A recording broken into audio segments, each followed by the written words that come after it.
Hello.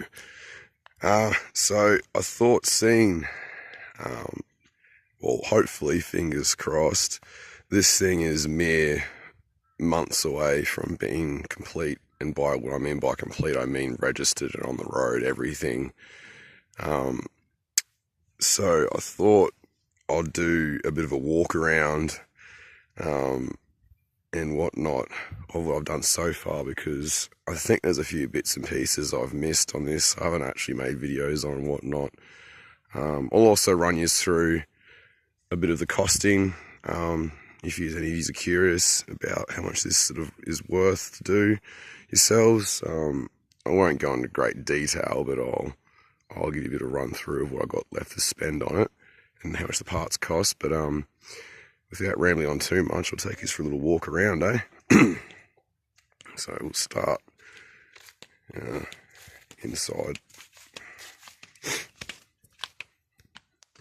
So really, there's not a lot that's been done inside here as of yet. That seat is actually out of the Mitsubishi Challenger I had a while back. It went kaput, so I took this seat because they're actually really comfy seats. But yeah. Anyway, we'll have a look. In here. So I said not a lot actually installed in here, but it's all ready to go. But I'll show you some of the bits that have got to go in. This right here is the battery disconnect. Oh shit. So when I do put the battery pack in the back, this basically has to be linked between both positive and negative, and all it is just, if I'm doing this one-handed, obviously it'll be in there somewhere, but it has to be somewhere accessible. So anytime you work on the car, basically you get that, and if I can just, there you go. Yeah, so that just, slots out, and that just disconnects your high voltage, so it keeps everything safe. So that's a precaution by law to have, at least in Queensland, but I'm pretty sure it'll be anywhere. You need to have that. Also, the one that does need to be inside the car is this one.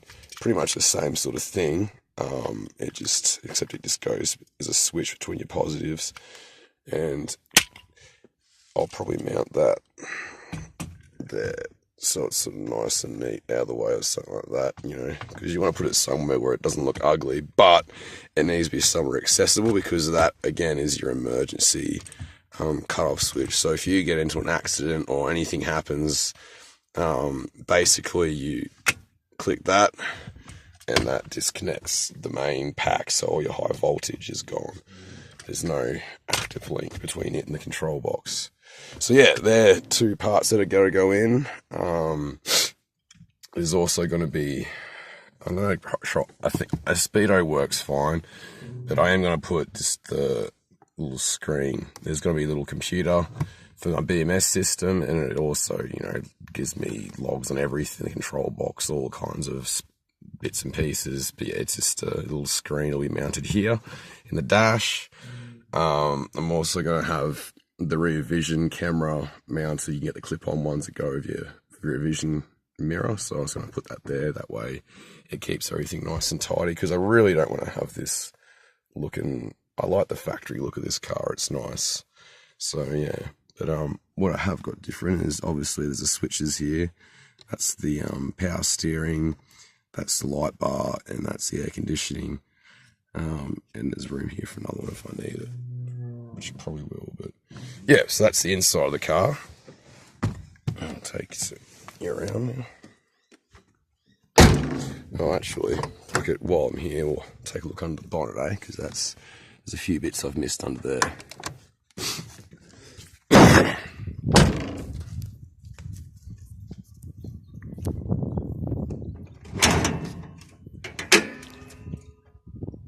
If anyone's curious about that, it's actually, I've kept that because originally it was from my original bash plate that I had underneath the car when it was IFS, but obviously when I got changed to a solid axle, I couldn't put it there. So another sort of counter effect of when I had the turbo engine put in this is I had the hood scoop there. Don't need that anymore. So I thought it'd be a good place to put my old little plate there, because it's a bit of a special thing in the car to me. I know, it gives it character. But anyway.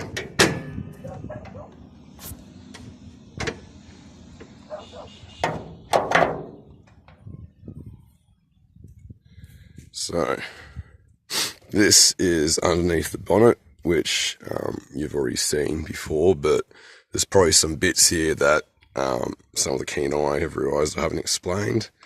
One of which is this here. We'll start with that's the braking system. So basically, obviously, due to this having power vacuum brakes, usually that's done by the engine, whereas there's no motor here. So what this does is it gives you brake vacuum without the need of. So basically, you have a 12-volt vacuum pump and a air tank, and then from the air tank there's your vacuum line that runs just to where your vacuum line would usually run your brake system if it were a petrol engine or diesel engine in here. So this little pump will kick in when the pressure in this drops. So I don't know how you explain it. Basically, there's not putting air into this, it's sucking air out, so it's creating a vacuum. So this little thing will vacuum pressure this tank, and then that goes to your brakes. And you've got about probably 3 pumps in your brake pedal, I'd say, before this kicks in again. But same thing, if you hold your brake in, it'll just keep kicking over, pulling pressure. So regardless if you're holding your pedal or if it's not, it'll work. The idea of that tank is this, so this pump doesn't have to go constantly. It just only has to kick in when it's needed, you know. So it just saves a little bit of power. And that is actually connected up. Well, you can wire it up to your ignition, but I've got this connected up so it's always got power to it. Because it was a solar panel on the roof, I haven't got an issue of, parasitic drain. So I sort of figure something like brakes, it doesn't hurt to have them working all the time, regardless of the keys in or not. That way, you always got emergency brakes. And we'll see if we can hear it, because I'll give you a demonstration. So we'll just 1, 2, oh, there it is. Okay, we've got 2 pumps. You can hear it just pumping along there.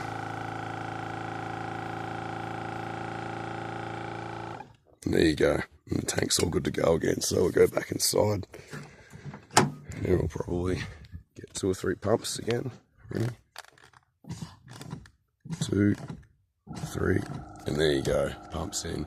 And same thing, if I hold my foot on that, it'll just keep pumping, because obviously it's continuously using pressure, but I've got brakes still. It's not like because the pump's going now, I've got no brakes. It's just, like I said, the tank's just there, so it doesn't have to do this all the time. But, oh, look at that, even bite my tongue. You can hold it in. It's got enough juice to actually pressurize the tank with the pedal in. Yeah, there it goes. All right, well, that's the brakes. I would demonstrate the power steering, but unfortunately, the hose isn't connected yet, so I'll show you in a minute. Because this is the power steering pump just here. Now this is an aftermarket, it runs on 12 volts as well, but believe it or not, it's actually not like an EV part. It's just, I don't know what car it is, it's an Opel something, so it's out of a petrol car, because you'll find some modern petrol cars, they actually have electric power steering pumps in them anyway, because it uses less power off the engine that way. So if you go to the wreckers and you know what cars have electric power steering pumps, you can just get one from there. I did buy this from an EV shop, but it's secondhand from wreckers. He's had a box of them there. I think it cost me about $150 or something like that.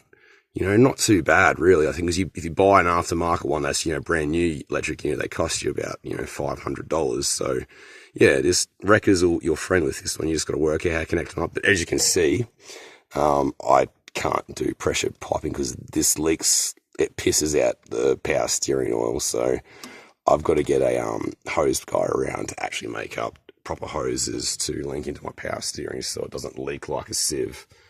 Because if I demonstrate this to you now, that one won't blow off, but it leaks. But there's a hose down there; it'll just blow off and it'll piss oil everywhere. I really don't want to make a mess of my engine bay. But yeah, it works. But you'll see that be running soon. Because like I said, mere months. So that's one of the first things that get done is the power steering hoses get made up. And I've also, when he's around here, I'm going to get the air conditioning hose is made up, so that way my air conditioning will work. So that's the hoses done. Because the only real thing left in here to put is the control unit for the motor. That's literally all that's left to go in here.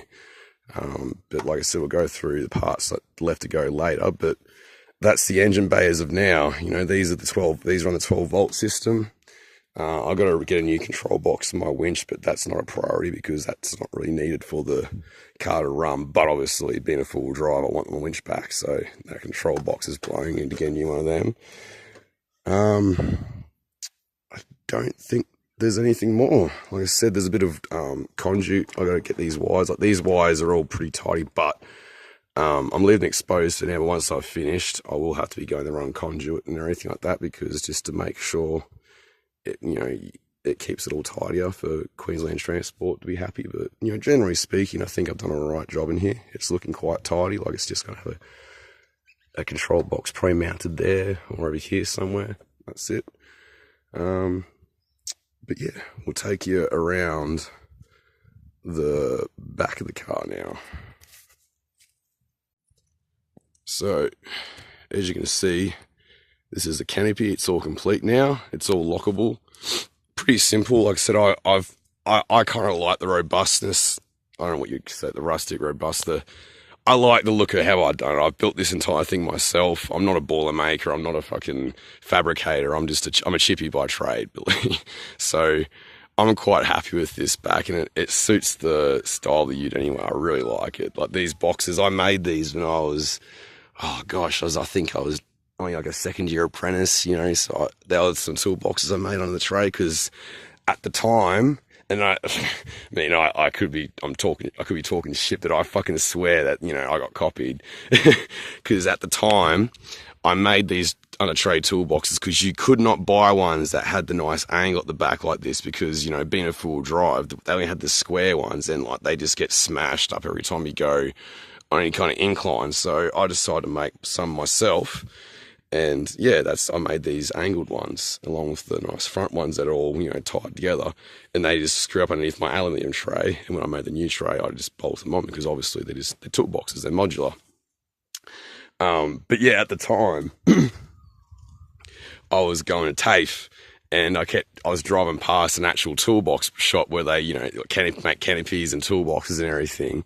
And I fucking swear they saw my ute and they got the idea, because basically I think it was I went to TAFE for about a week stint, and then 2 months later I had to go back there again. But within about a month of me going to TAFE, and this is like a year of these toolboxes being a thing, and they're only square, I fucking started seeing professionally made ones with that angle. I'm like, those fuckers. And about 2 months later, I went back to TAFE again. I saw they were selling these. I'm like, they fuckers, they stole. I don't care, but I just saw it. Like I said, I could be full of shit, but I swear I was one that started the trend of these fucking angled ones. But hey, that's just probably my own delusions. But anyway, this is the canopy so far. So as you can see, it's all made of solar panels. They're 190 watt panels on the sides, and there's two 250 watt panels on the roof. If you watch one of the really early videos from years ago, you would have seen this being made. But yeah, there's the panels. They're all flush finished and the top, a little bit messy with silicone. Like I said, I'm not a professional in fabricating, but it's quite tidy and I like it. And hey, it's lasted 3 years. I've never been driving around with it, but it's been sitting out in the weather, and it doesn't leak or anything like that, and it hasn't rusted. So, and these still produce power, so I think I've done a right job.